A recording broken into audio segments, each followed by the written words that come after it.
Versículo 43, 1 Crônicas 16. O texto diz assim: então todo o povo partiu, cada um para a sua casa. E Davi voltou para casa para abençoar a sua família. O que é casa? O que é casa? Você sabe que hoje, pelo famoso Google Maps, a gente consegue ver a casa das pessoas assim de frente. Por exemplo, se você me der o endereço da sua casa, se eu não souber, porque eu sei o endereço e a casa de quase todo mundo aqui, né? Talvez os novos que eu não conheça, mas eu sei onde mora todo mundo aqui, a menos que você mudou. E é possível, pelo endereço, ir lá em frente da sua casa e olhar como é a sua casa, ainda que desatualizado. Eu fiz um PowerPoint com um monte de casas e no final eu coloquei pelo Google Maps a minha casa lá, mas ela está tão desatualizada que faz o tempo, não tinha nem o vizinho ainda. E no final das contas eu desisti e falei, não vou usar esse PowerPoint não.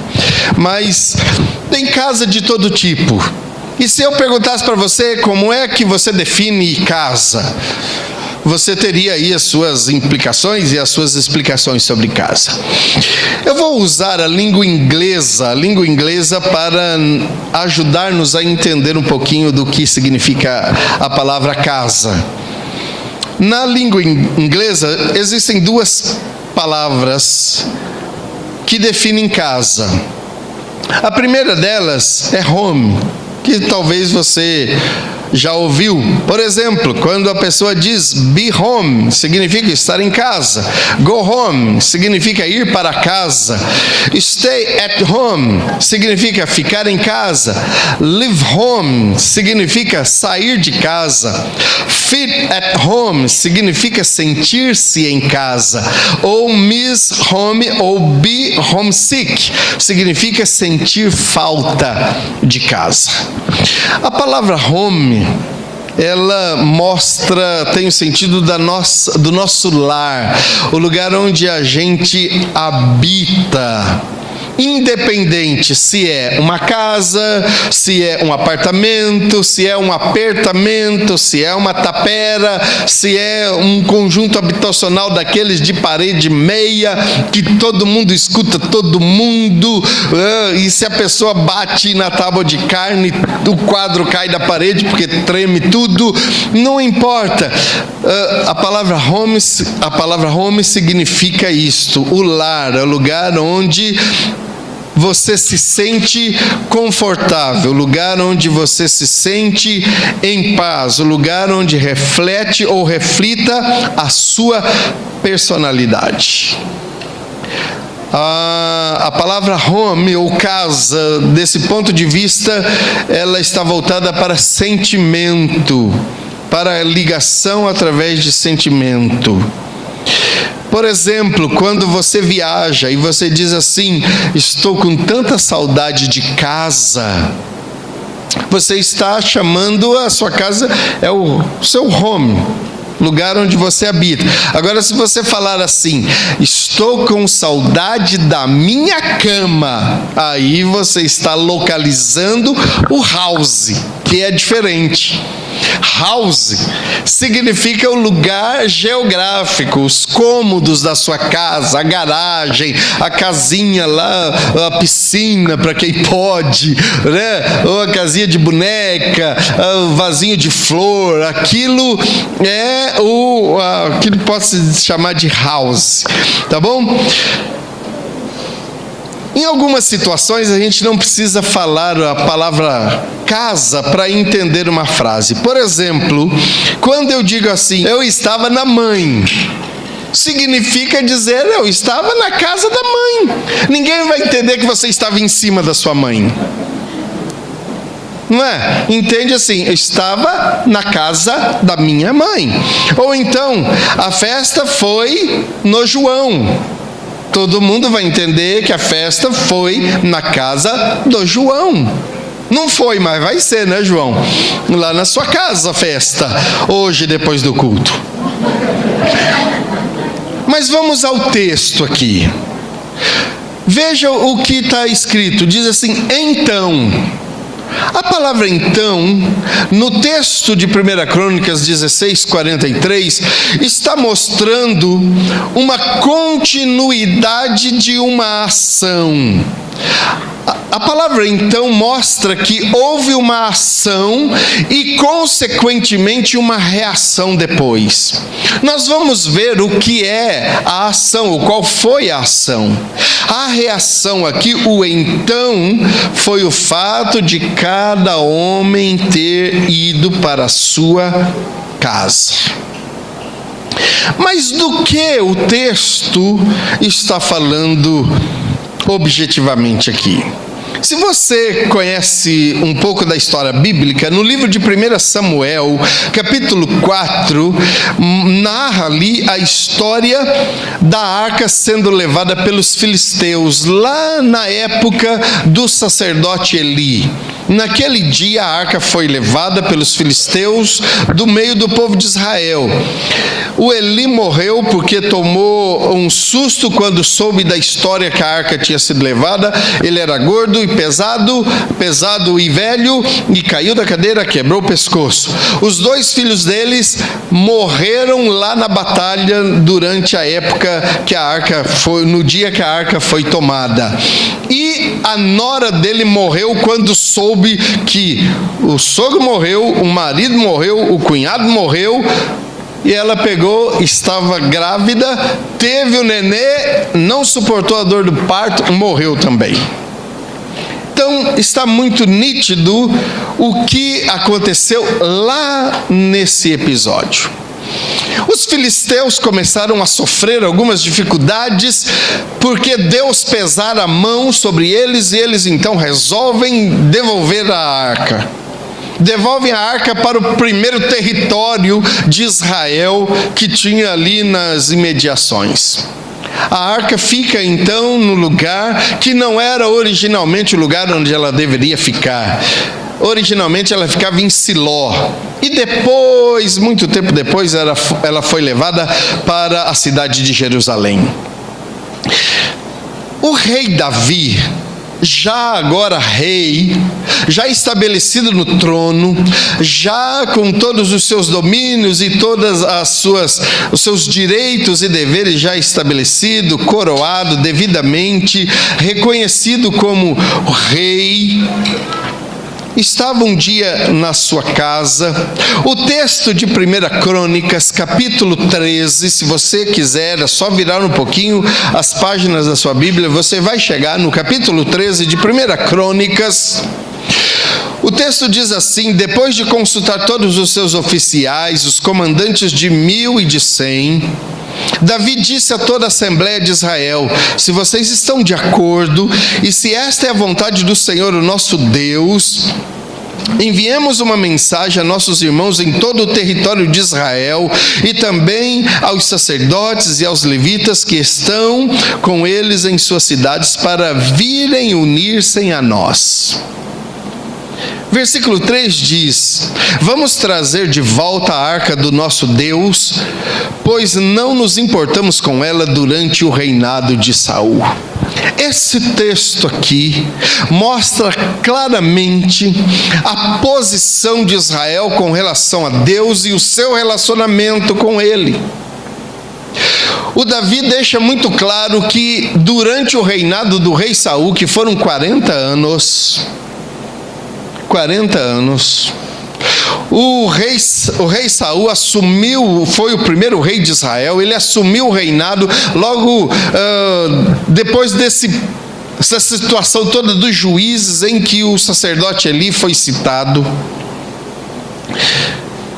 O Davi diz naquele tempo, e ele assume a responsabilidade, ele poderia ter dito: naquele tempo o povo não buscou a Deus. Ele diz assim: pois não nos importamos com ela durante o reinado de Saul. 40 anos em que a presença de Deus não estava sendo buscado adequadamente. Meus irmãos, 40 anos é muito tempo. São muitos dias. E aí a gente começa a fazer um paralelo com a nossa vida. Há quanto tempo faz que definitivamente ou verdadeiramente não temos buscado a face de Deus na nossa casa, no meio da nossa família? Quanto tempo faz que você substituiu a presença de Deus e a busca pelo Senhor por outros valores ou por outras coisas? Qual a ênfase que você tem dado na sua casa com relação à busca a Deus? Às vezes buscamos um monte de outras coisas nessa vida. Buscamos bem-estar físico, buscamos bem-estar financeiro, buscamos bem-estar emocional, buscamos captar bens na maior quantidade possível. Você é prova da angústia que temos vivido nos nossos dias. Diante do desespero que as pessoas têm em conseguir as coisas. Eu sou obrigado a, quando assisto alguma coisa na televisão, ouvir as propagandas. E quase todas as propagandas têm a mesma pegada. Eles dizem assim, um barulho e aquela falação e a frasezinha de efeito: corre para lá, corre para lá, vem logo, ainda dá tempo, a porta vai fechar, mas ainda tem uma brechinha, parece que é o último biscoito do pacote e você é o felizardo que precisa alcançar aquele biscoito. Como se você estivesse precisando de mais uma televisão, como se você estivesse precisando de mais uma batedeira, um liquidificador, mais um aparelho de fazer barba, mais uma geladeira, mais um armário da cozinha. Não cabe nem mais, tem onde pôr, mas eles fixam aquilo com tanta ênfase que as pessoas entram em desespero. E aí quando começa a dizer agora 12 vezes, agora 14, 18, 22 vezes, 48, 60 vezes, a perder de vista. Só que eles nunca te perdem de vista. Eles sempre te encontram se você estiver devendo. Você perde de vista o seu orçamento, mas eles não te perdem. Eles descobrem o seu telefone. Eles vão atrás e te ameaçam. E nós vamos entrando nessa paranoia louca de que precisamos. E roupa então? E sapato para pobre das mulheres, elas ficam desesperadas. E produto novo para cabelo, que arruma aí, que dá jeito. Dá jeito. Eu vi esses dias um depoimento de um cabeleireiro. Ele dizendo: sou verdadeiro e não engano ninguém. Vamos fazer uma progressiva. Só que a progressiva não impede o seu cabelo de crescer. Seu cabelo vai ficar liso, dali para cá, mas ele vai crescer, e a parte que vai crescer enrolado, se a tendência do seu cabelo é ser assim. Eu nunca fiz progressiva, então eu nunca tinha pensado nisso na minha vida. Eu nunca tinha pensado nessas coisas, mas eu sei que você, principalmente mulher, se angustia com essas coisas. Se você já casou, minha irmã, dá só aquela manutenção fundamental. Não entra em desespero. Se uma coisinha, um pelo branco aparecer, para que entrar em desespero? Ele te ama sim, porque ele também está ficando velho.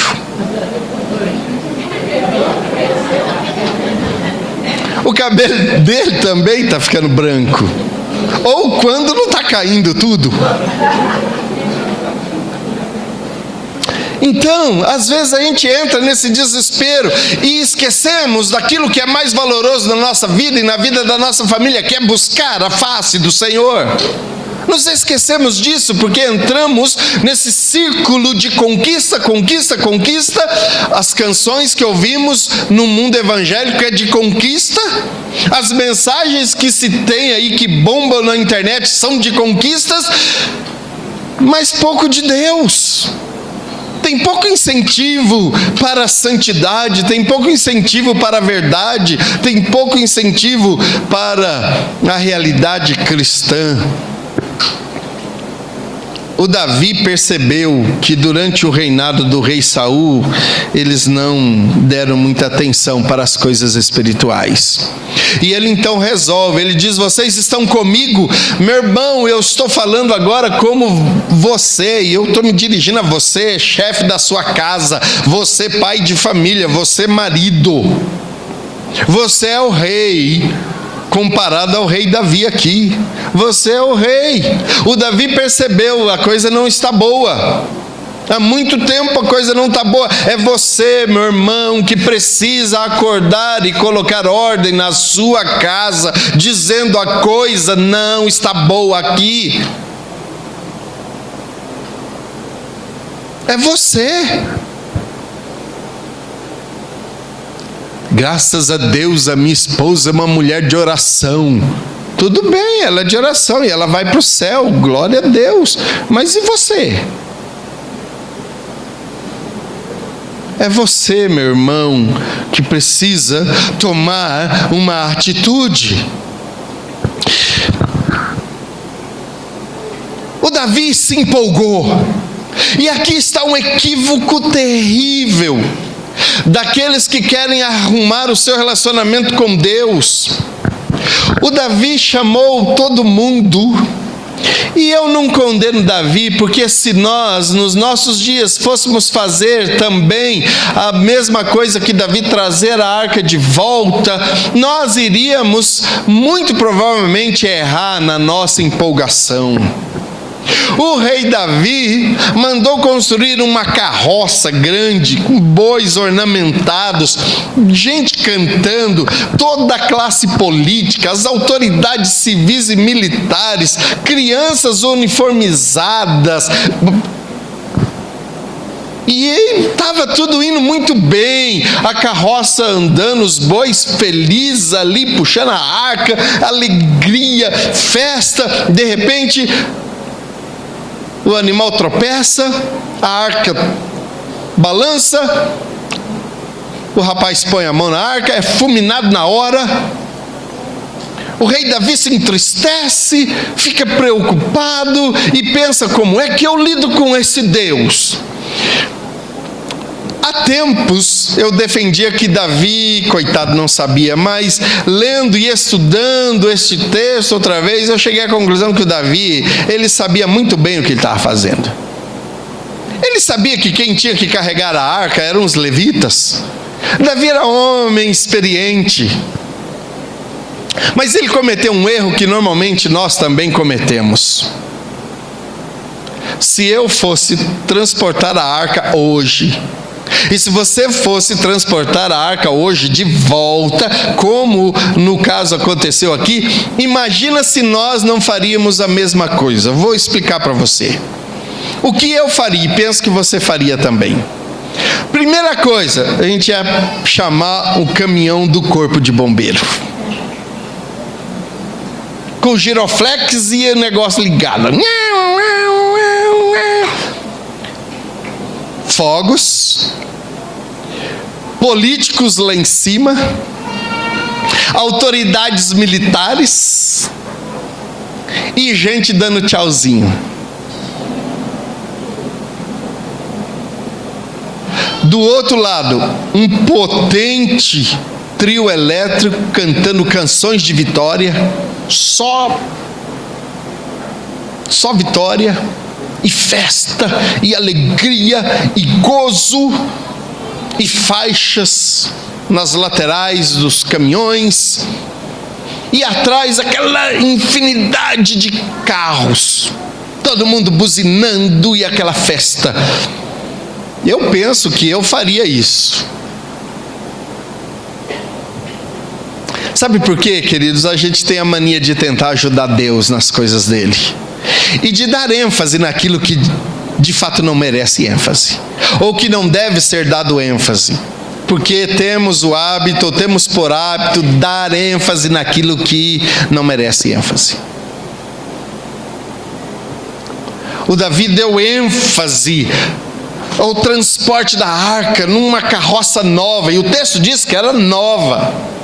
Era tudo bonito. Eu imagino, do jeito que o Davi era caprichoso, aquela carroça, aqueles bois, é comum isso, estavam todos muito bem paramentados.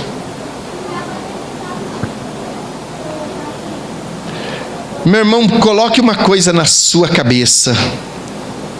Se você entender que precisa de um acerto com Deus, o acerto com Deus tem que ser do jeito que Deus quer que nós acertemos com Ele, não é do nosso jeito.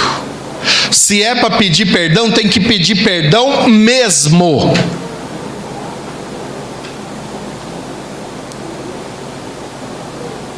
Se é para fazer reparação financeira, se é questão financeira que a sua casa está desequilibrada e você precisa acertar as questões financeiras, então faça de forma devida. Não fique fazendo as coisas de qualquer maneira, porque Deus não é brinquedo. O rei Davi entendeu isso aqui, quando viu o amigo dele ali, a pessoa que ele tinha certo apego, morrer fulminado na presença de Deus. Se é um relacionamento, uma atitude sua que você precisa deixar de fazer, faça mesmo, risque da sua vida. Se Deus tem falado no seu coração a respeito de alguma coisa que você precisa deixar de fazer, deixe de fazer de forma total.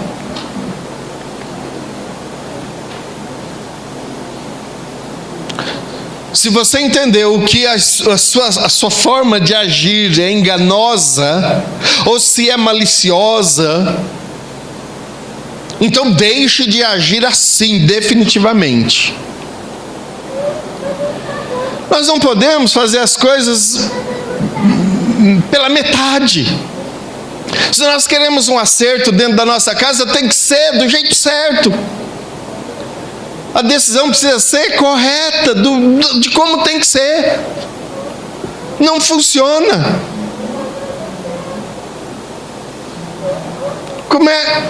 Desculpa, meu irmão, como é que você pode comprar um celular para dar para o seu filho de 5 anos? Ele não sabe usar.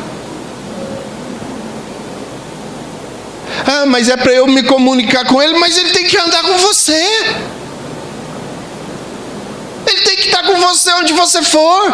Onde é que ele está indo sozinho? Aí vai na festinha dos amigos. Que festa! O seu filho tem que estar com você. Você tem que acompanhá-lo. Ficar de olhos fixos nele.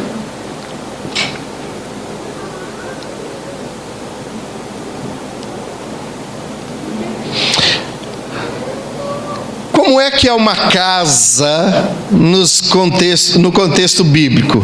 Lá no livro de 1 Timóteo 3, diz, e aqui é uma palavra para os bispos, mas que esse é o padrão, o bispo, aqueles que querem ser pastores e líderes religiosos, primeira coisa, eles têm que governar bem a sua casa. Mas isso aqui não é só para o bispo, esse é o padrão normal de todo mundo. A nossa casa precisa ter ordem. Ordem. No Provérbios capítulo 14, verso 1, fala da casa no sentido de que a mulher sábia edifica esta casa. Tem a participação da mulher também nesta casa. Essa casa ajustada, naquilo que a gente chama de lar, bem ajustado, tem a participação das mulheres. No livro de Levítico, capítulo 14, verso 35, fala a respeito de paredes com mofo, ou seja, Deus também tem a ver, e ele dizia lá no livro de Levítico que se a casa apresentasse mofo, era para chamar o sacerdote ou os líderes religiosos, eles iriam olhar e ver se aquele mofo era só uma coisa que aconteceu, o reboco era tirado, era feito um novo reboco. Se o mofo voltasse, aquela casa precisava ser toda demolida e colocada fogo nela. Ou seja, até as partes materiais da nossa casa precisam também de certo aspecto de santidade e de pureza. Até as paredes da nossa casa precisam de considerações a respeito da presença de Deus nela.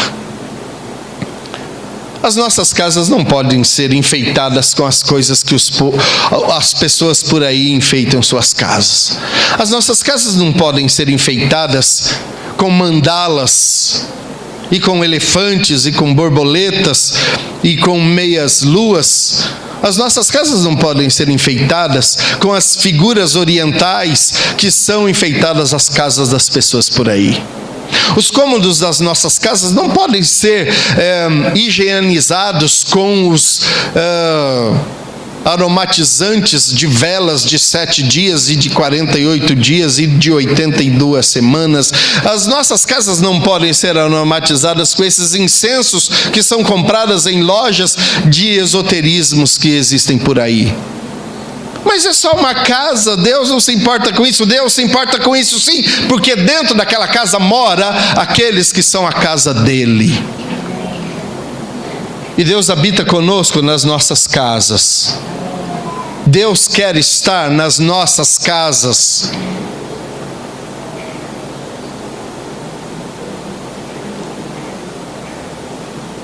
Os programas que assistimos nas nossas casas e as músicas que ouvimos nas nossas casas não podem ser no padrão daquilo que se ouve por aí.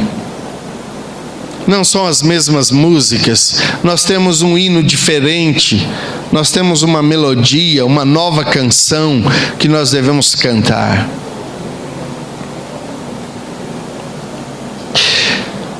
Falando sobre casa ainda, Eclesiastes capítulo 10 diz assim, por causa da preguiça o telhado se enverga, por causa das mãos indolentes a casa tem goteiras.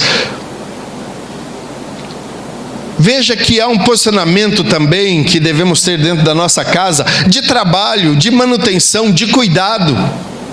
Porque Deus, aquela premissa também vale para isso. Deus, se a gente não é fiel no pouco, Deus não vai dar uma casa melhor, se nós não temos a coragem e a disposição de fazer manutenção nela.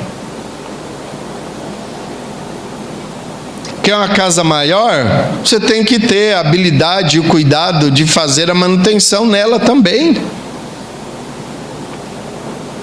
Pintar uma casa de 2 cômodos é fácil, mas pintar uma casa com grade em tudo quanto é lugar e de 6 cômodos, 2 banheiros e salinha, churrasqueira ou espaço gourmet, você está pensando o quê? Custa caro.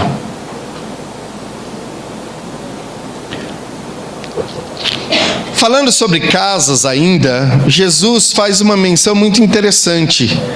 Ele diz assim: se eu expulso demônios por Beelzebu, e por quem os expulso os filhos de vocês? Por isso eles mesmos estarão como juízes sobre vocês. Mas se é pelo dedo de Deus que eu expulso o demônio, então chegou a vocês o reino de Deus.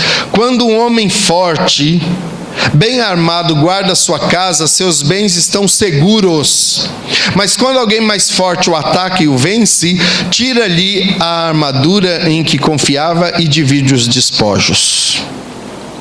O homem precisa ser valente para cuidar da sua casa. E cuidar da sua casa implica também em gerar segurança para a sua família.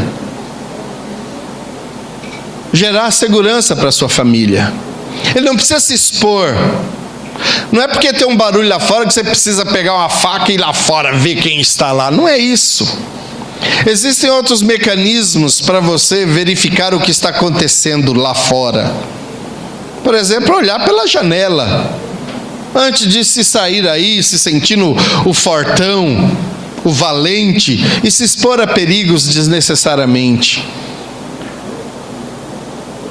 Também existe força na capacidade de raciocinar e evitar o mal.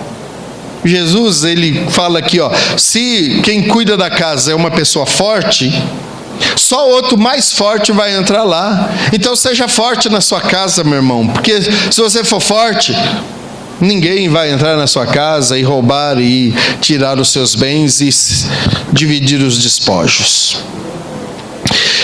O texto diz assim: o povo partiu para a sua casa, voltando a 1 Crônicas 16. O povo voltou. É importante que cada pessoa tenha a sua casa.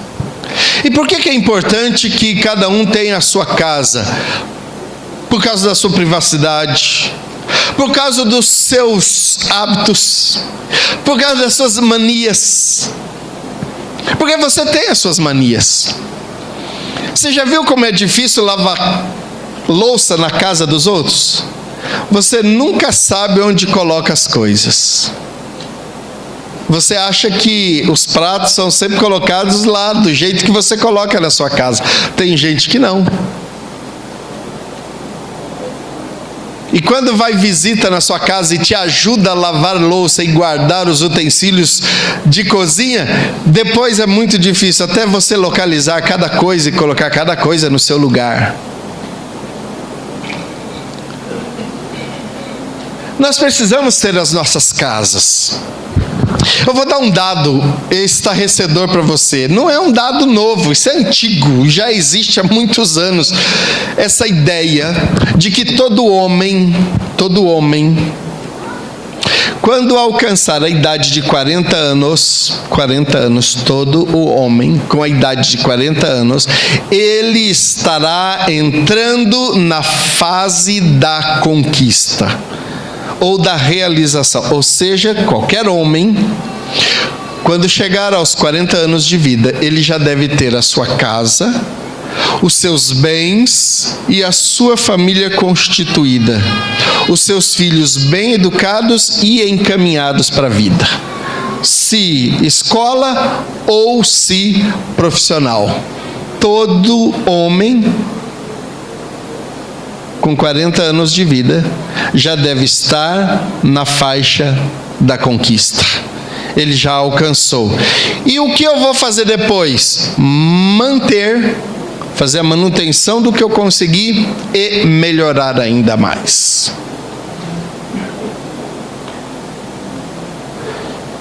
Mas a gente vê hoje homens que estão com 50, 60, 55 anos, 65 anos, que ainda não tem nada. Não conseguiram nada, não tem uma casa ainda, vive de aluguel. Não tem um veículo, ainda que simples, para se locomover. Eu não estou dizendo isso, meu irmão, para humilhar ninguém, a sua dificuldade, a sua luta, a sua oportunidade na vida. Mas quando a gente assiste programas como vai acontecer agora na Paralimpíada agora, de pessoas sem braço nadando, eu fico por conta, porque eu sou um péssimo nadador. Eu tenho pés e mãos perfeitos e eu não sei nadar bem. E eu vejo pessoas que só têm um pedaço aqui do antebraço, ou aqui essa parte do braço só, e não tem o outro e nada bem, ainda bate recordes. Eu fico com vergonha de gente que joga basquete sentado na cadeira de rodas, ou gente que joga vôlei. Eles conseguem correr com uma perna só e pular coisas altas. E por que eles conseguem e nós não conseguimos? Por que homens assim, que sofreram reveses na vida dos mais difíceis possíveis, alcançam coisas que a gente fala assim, mas como? Será que não está faltando coragem em nós para enfrentarmos as coisas da vida? Será que não faltou em nós, lá quando jovens, um pouco mais de garra e de coragem para estudar mais, para trabalhar mais, para levantar cedo, para estudar um pouco mais? Eu já compartilhei com vocês aqui. Eu só estudei porque a família da Eliana pegou no meu pé. Porque senão eu estaria na faixa daqueles que com 53 anos agora que eu tenho, não teria nada na vida. Porque o meu conceito de vida era pagando um aluguelzinho e tendo umas coisinhas dentro de casa, tá bom demais. Eu tinha esse conceito, esse tipo de valor na minha vida. Até o dia que eu fiz o meu plano, que eu já expliquei para vocês, fiz o plano de comprar os móveis todos da minha casa numa pancada só e pagar em um monte de vezes, e apresentei para minha noiva com alegria: aqui está nosso cantinho dos sonhos. Ela disse assim para mim, olhando nos meus olhos com toda segurança: não é esse tipo de vida que eu tenho em mente para mim. E eu me acabei, é claro, né? Garanto para você, meu irmão, isso eu já tinha voltado do seminário e tudo, já estava trabalhando na igreja. Mas naquela época, o jogo de quarto que nós compramos para viver naquele tempo, pagava tudo que eu tinha em mente. Mas ela me fez ver a vida de uma outra perspectiva.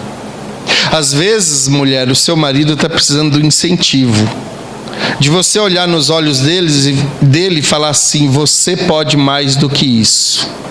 Você é capaz de alcançar voos mais altos do que esses que você tem em mente.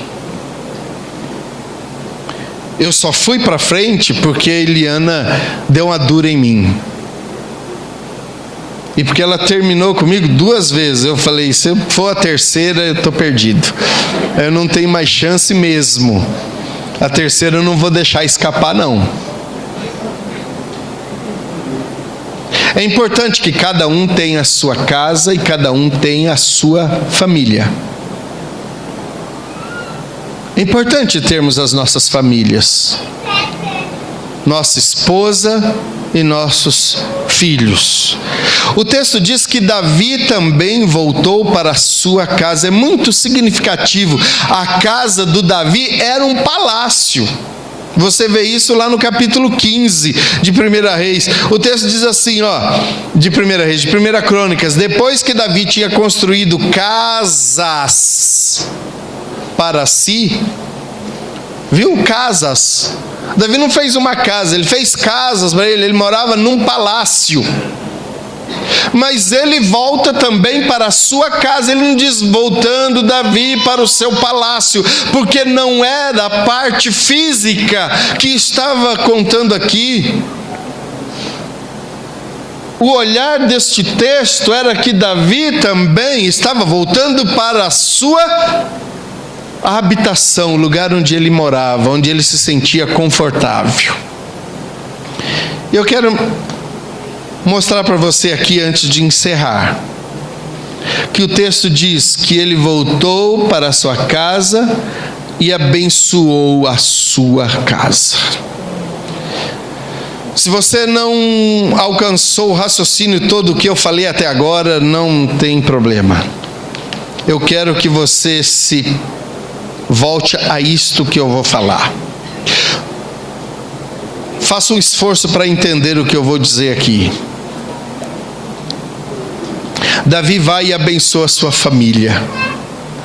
Que tipo de bênção é essa que um homem tem de abençoar a família?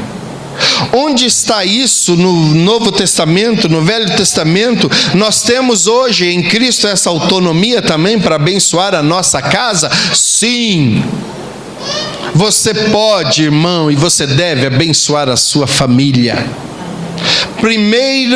A primeira forma de você abençoar a sua família é sendo você uma bênção. Só o fato de você ser uma bênção, você está abençoando a sua família. Mas veja que tem uma coisa muito interessante nesse texto. Lá antes do versículo 43, o texto diz que Davi chegou lá e foi abençoar sua família.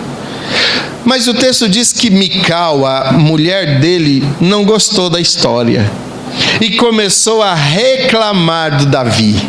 Chamou a atenção da atitude do Davi enquanto ele estava carregando a arca, dizendo: está vendo, meu senhor?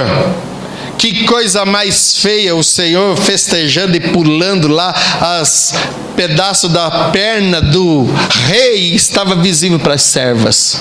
O Senhor acha isso bonito? Olha, irmão e irmã, quantas vezes o seu marido quer chegar na sua casa e abençoar e você retruca? Quantas vezes seu marido tem a iniciativa, porque Deus falou com ele lá no trabalho, porque Deus falou com ele de alguma forma, o Espírito de Deus agiu de alguma forma, e ele chega lá na sua casa e diz assim: eu quero orar com você, com os nossos filhos. Você fala: você? Você quer orar? Com que moral você quer orar? Irmã, filha de Deus, ajoelha e ora. Fala: pode orar, põe a mão na minha cabeça, abençoa os nossos filhos, deixa ele orar. Mas às vezes você, irmã, interrompe o processo de bênção na sua casa porque você acha que o seu marido não presta, não tem moral. Você por acaso é Deus? Você sabe lá se naquela noite Deus não visitou o coração dele e falou com ele em sonhos? Será que naquela noite o Espírito de Deus não trabalhou profundamente com ele e ele levantou dizendo: vamos orar? E você olha e fala assim: uai, nunca, o que está acontecendo? Nunca você quis orar? Irmã, seja sábia. Fala: claro, meu amor, vamos orar sim. Vamos orar. Sempre que eu vou na casa dos irmãos e é hora de comer alguma coisa, a pessoa fala: pastor, só ora? Eu falo: não. Quem tem que orar aqui é você, chefe da casa. Eu posso orar depois, como pastor que está te visitando, eu oro pela sua saúde, pelo alguma outra coisa, mas aqui quem é autoridade é você nessa casa. E aí o marido fala: então ora você, mulher. Por favor, irmão, você é autoridade lá. Ora você, fala: Deus, estamos aqui na tua presença. E ora com coragem. Não dê a autoridade que Deus deu a você para sua esposa, porque ela pega, viu? Quando o marido fica com esse negócio de passar a autoridade de mulher, pega. Porque a mulher gosta de mandar. Toda mulher gosta de mandar. Todas. Concorda comigo ou não? Concorda, você concorda, eu sei que é. Toda mulher ama mandar. E se você, marido, não é autoridade da sua casa, pode saber, ela vai pôr as regras. Inclusive a hora que você chega, como é que você sai. Tem mulher que o marido chega e fala: agora não pode entrar que eu estou limpando casa. Já se viu um negócio desse? Não posso entrar na minha casa porque você está limpando? Vou entrar sim, e me dá logo uma vassoura para eu ajudar. Já se viu um negócio desse? Davi abençoou a família dele, Davi abençoou, mas teve dentro da casa dele um problema. A mulher não quis, mas ele abençoou a casa dele, porque ele sabia quem ele era e quem era o Deus dele, e a experiência que ele tinha com Deus. Meu irmão, se a sua mulher e os seus filhos não estão aceitando as mudanças, as transformações que você está sofrendo em consequência da sua experiência com Deus, insista, porque eles vão ceder. Se você andou perdendo a sua autoridade dentro de casa, busque a sua autoridade. Eu não estou falando de machismo, eu não estou falando de gente que fica dando ordem de forma grosseira, aquela bruta. Não estou falando disso. Eu estou falando das coisas segundo o padrão de Deus. Para a gente encerrar. Que tipo de bênção podemos impetrar sobre a nossa casa? Primeiro, passar um tempo com a nossa família, naquilo que modernamente é chamado de tempo de qualidade. Ficar com a sua família, ficar com a sua esposa, dar o ombro para ela encostar, deixa encostar. Quer o seu travesseiro? Dê seu travesseiro para ela. Quer sua meia? Dê sua meia para ela. Passa tempo com o seu filho, com a sua filha. Brinque com ele. Mesmo que é cansativo, tem hora que é brincadeira. É de novo. E de novo. E de novo. Vai até você aguentar. Quando não der mais, vai lá para a 15ª vez. Aí você fala, agora já deu, tá bom, filho? Vamos descansar agora. Dê tempo. Segundo, compartilhe as suas experiências com Deus. Vai orar pela sua família, fala, olha, essa noite o Espírito de Deus falou no meu coração, por isso eu estou tomando uma atitude, quero orar com você. Explica por que você quer orar. Terceiro, por meio do exemplo, estimule experiências individuais deles com Deus, a sua esposa. Fala, olha, eu estou tendo uma experiência profunda com Deus e quero pedir para você também. Busque Deus, o Senhor falar no seu coração também, como está falando no meu. Você pode abençoar a sua família, providenciando o sustento necessário para o bem-estar dela. Você pode abençoar a sua família providenciando segurança e criar um ambiente de harmonia e de tranquilidade. Você pode abençoar a sua família gerenciando ou governando a sua casa com sabedoria e equilíbrio. Você pode abençoar a sua família levando cada membro da sua família aos pés de Cristo. Você pode abençoar a sua família ensinando os valores cristãos a eles. Você pode abençoar a sua família orando a Deus, pedindo o suporte necessário do Senhor para aquilo que você é incapaz de fazer. Tem coisa que nós como homens não conseguimos fazer. Como proteger os nossos filhos quando eles saem. Nós não podemos estar lá, mas nós podemos orar, Senhor, guarda os nossos filhos. E você pode ser bênção nas mãos de Deus e abençoar a sua casa, entesourando para os seus filhos, ou seja, produzindo para deixar algo para eles. E eu termino com uma ilustração do ex-presidente da Coca-Cola. Ele diz assim, certa vez, de um ex-presidente da Coca-Cola, sobre trabalho, ele diz assim, perguntando numa palestra sobre a relação trabalho, família, amigos e coisas mais. Ele disse assim, imaginem a vida como um jogo no qual vocês fazem malabarismo com 5 bolas. E você fica jogando essas bolas pelo ar. E ele diz, essas bolas são o trabalho, a família, a saúde, os amigos e o espírito. As coisas espirituais. E aí ele conclui dizendo assim, o trabalho é uma bola de borracha. Se cair, bate no chão e pula para cima outra vez. Mas as outras 4 bolas são de vidro. Ou seja, a família, a saúde, os amigos e o espírito são de vidro. Se cair, se quebrarão e ficarão permanentemente danificadas. Trabalho é uma bola de borracha. Então não valorize, não priorize as coisas desta vida.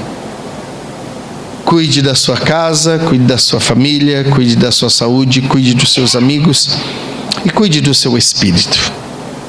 Faça do jeito que tem que ser, porque o Davi fez e ele foi abençoado.